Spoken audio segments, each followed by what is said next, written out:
Step into the heart of South India. The air flickers with heat. The roads shimmer. All around, life slows down under the beating sun. But here, just past an old stone wall, there's a temple, not noisy, not busy. You notice something odd. Inside these thick stone halls, it's cool, almost chilly. No buzzing fans, no humming air conditioners. Yet, it feels comfortable, nearly magical. A quiet miracle, just standing.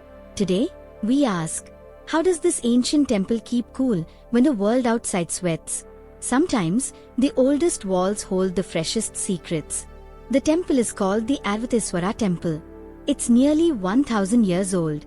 Built in the 12th century by the Chola kings, it stands gracefully, stone stacked high and sculpted with thousands of stories. Let's step inside. As you pass beneath the grand doorway, the glare fades. The light becomes soft.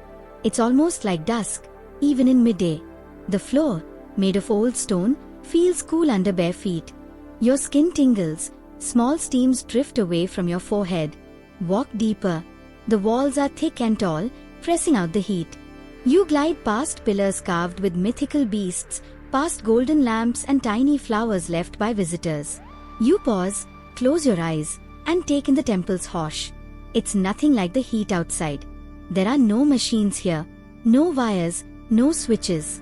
Just stone, air, and time. Some folks sit quietly, eyes closed, praying. Others wander, lost in the temple's craft. But everyone notices it. The coldness, the touch of relief.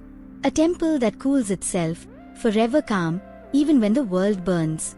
Now, the questions begin. Why is it so cool? Is it some old magic? Does the stone breathe? Is there chilled water flowing underground? Or is it something else?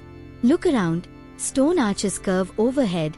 The ceilings soar, far above any hand. The walls are heavy. In some places, they're as thick as a man's outstretched arms. Narrow windows and small doorways let in a trickle of light, but not much heat. Whispers say the Chola craftsmen planned every inch. Some say the temple's design cheats the sun, turning its power away.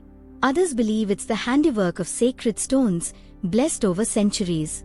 A few visitors just smile. They feel the cold and accept the mystery. You touch a wall. It's rough and cool, never warming up, no matter how long the day lasts. Maybe, you wonder, the answer is hidden deep in history, resting between every crack and groove. Let's slow down. Scientists and temple architects have studied places like these. They say the secret is in the way the temple is built. First, there's the stone. Ancient granite, cut thick and stacked tight. Granite doesn't heat up quickly.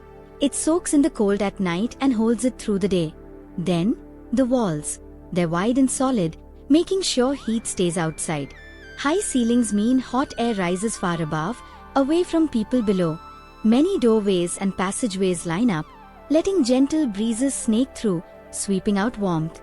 The temple's floor stays cool because the ground beneath is solid earth, sometimes with secret air tunnels, moving fresh air around. Some believe the Cholas knew exactly where to place windows and doors, letting west winds in on hot afternoons. And then, there's the ritual. For centuries, water is poured, flowers are offered, lamps are lit. All these add small touches of moisture and shade. The temple is part science, part art, part devotion. 8,000 years of careful planning have kept it cool, always welcoming. Evening falls. Outside, the world isn't so hot now. Inside the temple, the air stays gentle. You sit where hundreds have sat before. Kings, priests, children, wanderers. The coolness is a quiet comfort. You realize, the lesson here isn't just clever architecture or some old trick. It's about respect, for craft, for patience, for nature.